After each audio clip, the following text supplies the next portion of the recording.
Bible अध्ययन श्रृंखला के अंदर आपका हार्दिक स्वागत है।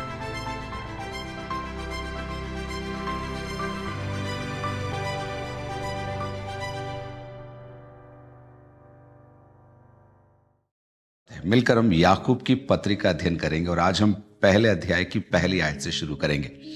और मैं विश्वास करता हूं परमेश्वर का वचन हमारे लिए दीपक है, उजियाला है और वो हमारे जीवनों में अपने अद्भुत और आत्मिक उजाले को आज डालेगा। पहले प्रार्थना करते हैं। परमेश्वर पिता, हम आपका धन्यवाद देते हैं आपके जीवित वचन के लिए। आप हमसे बात करिए, सीखने और सिखाने के लिए आप मौजूद हैं, इसलिए हमें आनंद है। प्रभु, आज अपने आप को समर्पित करते हैं, हमसे बात करिए। प्रभु यीशु मसीह के नाम से मांगते हैं, आमीन। याकूब की पत्री पहला अध्याय, उसकी पहली आयत। परमेश्वर के और प्रभु यीशु मसीह के दास याकूब की ओर से उन 12 गोत्रों को जो तितर बितर होकर रहते हैं, नमस्कार पहुंचे। लिखने वाला याकूब है और हमने पिछले सत्र में देखा ये याकूब प्रभु यीशु मसीह का भाई है, यरूशलेम की कलीसिया का प्रमुख है और पौलुस के साथ सहकर्मी है, लेकिन यरूशलेम में रहकर सेवा कर रहा है। इसे धर्मी याकूब भी कहा गया है, उसके जीवन के कारण, उसकी प्रार्थनाओं के कारण। अब आते हैं परमेश्वर के और प्रभु यीशु मसीह के दास याकूब। 2-3 बातें यहां पर। याकूब अपने आप को प्रभु यीशु मसीह का दास कहता है। आजकल दास कई अर्थों से लिया जाता है। किसी को ऊंचा दिखाने के लिए भी कहा जाता है यह परमेश्वर का दास है, लेकिन आपको समझना जरूरी है, दास अर्थात गुलाम या सेवक, या थोड़ा और मैं बोलूं तो नौकर। देखिए, याकूब अपने आप को किसका सेवक, किसका दास, किसका नौकर कह रहा है? प्रभु यीशु मसीह का दास कह रहा है। केवल याकूब ही नहीं, आप रोमियो के पत्र में आइए, उसके पहले अध्याय की पहली आयत में पौलुस अपने आप को यही बात कहकर लोगों के सामने प्रस्तुत करता है। रोमियो के पत्र पहला अध्याय, उसकी पहली आयत। पौलुस की ओर से जो यीशु मसीह का दास है, पौलुस की ओर से जो यीशु मसीह का दास है। इसके अलावा पत्रस भी दूसरे पत्रस के पहले अध्याय की पहली आयत में अपने आप को प्रभु यीशु मसीह का दास कहेगा। यहूदा की पत्री के अंदर भी यहूदा अपने आप को यीशु मसीह का दास कहेगा। नए नियम में ही नहीं, पुराने नियम में भी परमेश्वर के भक्त जनों ने अपने आप को परमेश्वर का दास कहा, और वो मान और सम्मान छीनने के लिए नहीं, लेकिन अपने आप को याद दिलाते हुए कि हम क्या हैं और हम किसके पीछे चल रहे हैं। तो उस श्रृंखला में मूसा ने, दाऊद ने और अन्यों ने अपने आप को परमेश्वर का दास कहा। यहां पर याकूब कह रहा है, मैं प्रभु यीशु मसीह का दास हूं। लेकिन एक और चीज मैं यहां पर आपको दिखाना चाहता हूं। शुरू में ही लिखा है परमेश्वर के और प्रभु यीशु मसीह के। यीशु उसका नाम होगा, प्रभु उसकी उपाधि होगी और मसीह उसका काम होगा। नाम क्या था? यीशु। उसकी उपाधि क्या थी? प्रभु, अर्थात सबका स्वामी, सब कुछ चलाने वाला, सब कुछ संभालने वाला, सब कुछ ओन करने वाला, खुद अपने हाथों में संभालने वाला प्रभु यीशु। और मसीहा, हम कहते हैं ना गरीबों का मसीहा।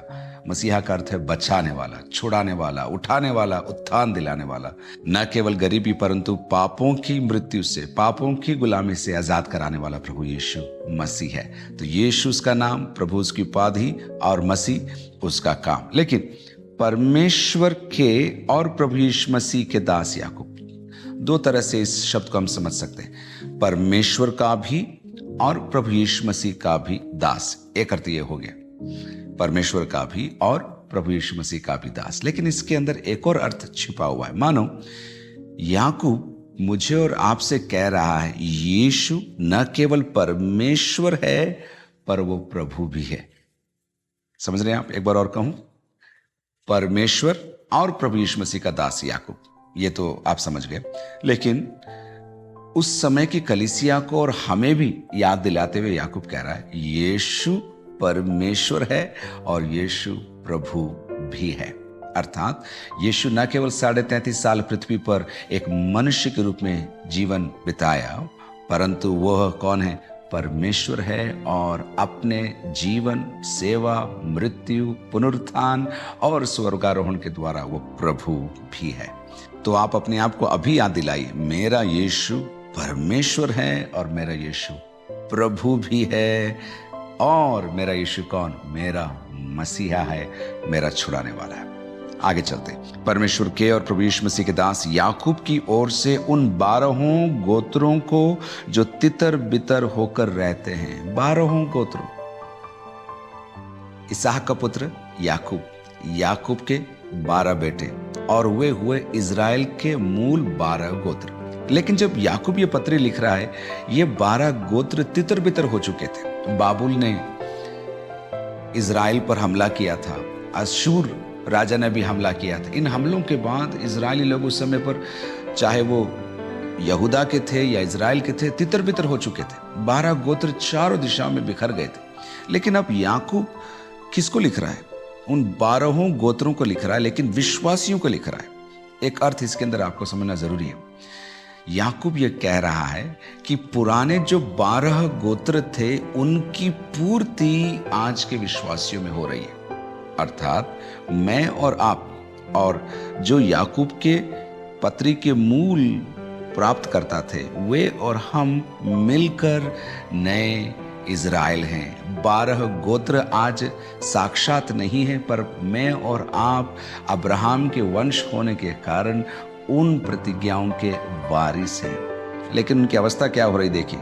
उन 12 गोत्रों को जो तितर बितर होकर रहते हैं, इजरायलियों के गोत्र भी तितर बितर हो गए थे उनकी अनाज्ञाकारिता के कारण। लेकिन यहां पर याकूब विश्वासियों को लिख रहा है जो सताव के कारण तितर बितर होकर रह रहे थे। मैं आपको पहले पत्रस के अंदर लेकर जाना चाहता हूं। पहला पत्रस के पहले अध्याय की पहली आयत में भी इस आशय को प्रस्तुत किया गया है।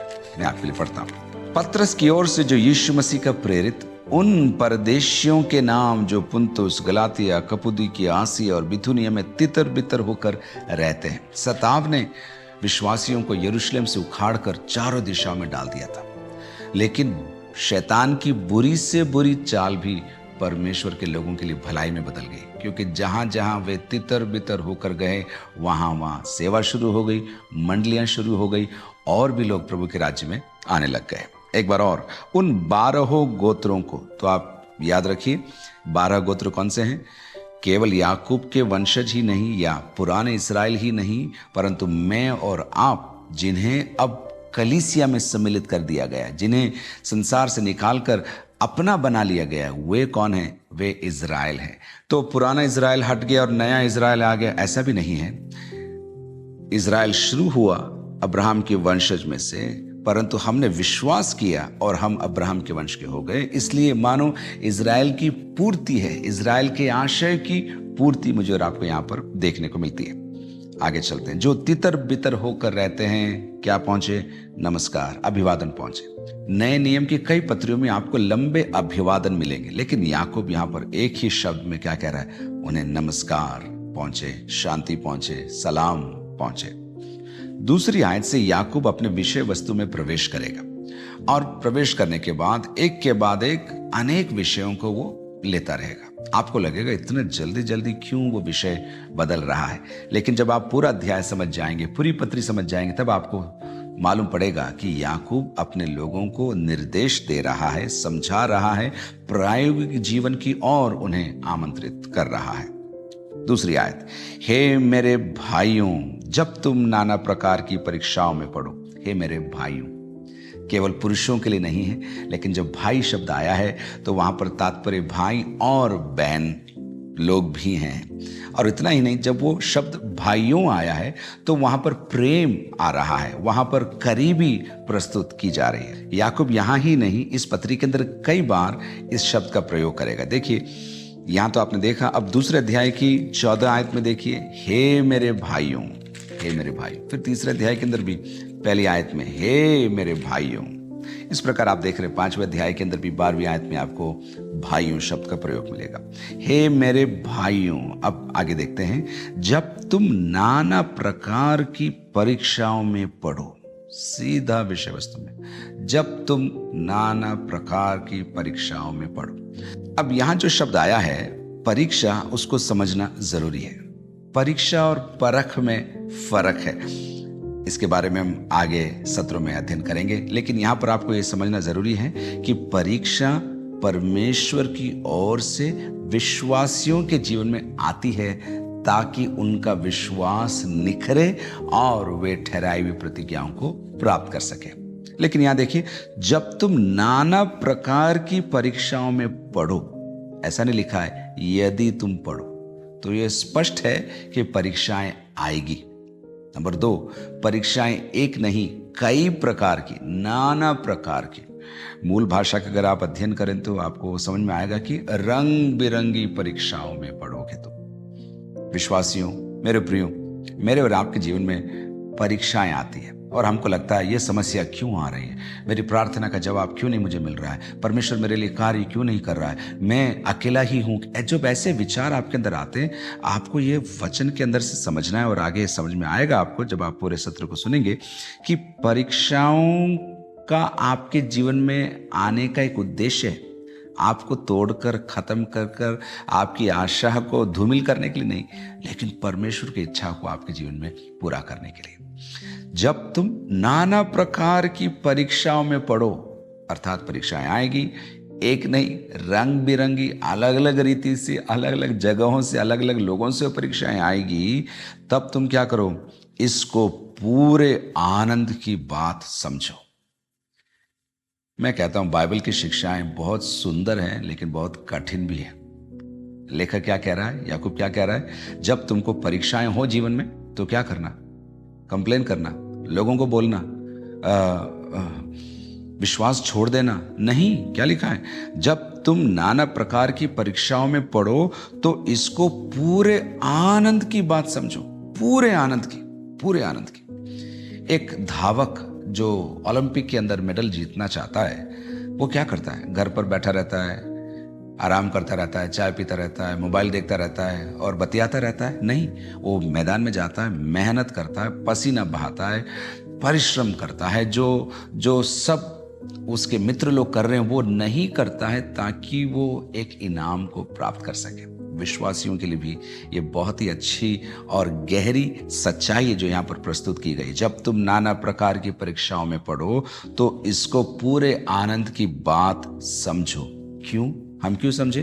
तीसरी आयत में, यह जानकर कि तुम्हारे विश्वास के परखे जाने से धीरज उत्पन्न होता है। तो पहली आशीष आप देखिए, जब आपका विश्वास परखा जाता है, जब आप परीक्षाओं में से होकर जाते हो, तो पहला फायदा आपको क्या होने जा रहा है, वहां लिखा है तुम्हारे विश्वास के परखे जाने से धीरज उत्पन्न होता है। याकूब की पत्री 5 अध्याय उसकी 11वीं आयत में देखिए क्या लिखा है। याकूब 5:11 में, देखो हम धीरज धरने वालों को धन्य कहते हैं। मसीह के पीछे चलने वालों की एक खूबी होनी चाहिए, वो क्या है मालूम, उनके अंदर धीरज होना चाहिए, उनके अंदर धैर्य होना चाहिए। दूसरा थिस्सलुनीकियों 3 अध्याय उसकी 5वीं आयत में देखिए क्या लिखा है, परमेश्वर के प्रेम और मसीह के धीरज की ओर प्रभु तुम्हारे मन की अगुवाई करे। मसीह के धीरज की ओर, तो धैर्य, धीरज एक मसीह विश्वासी के अंदर होना अनिवार्य है।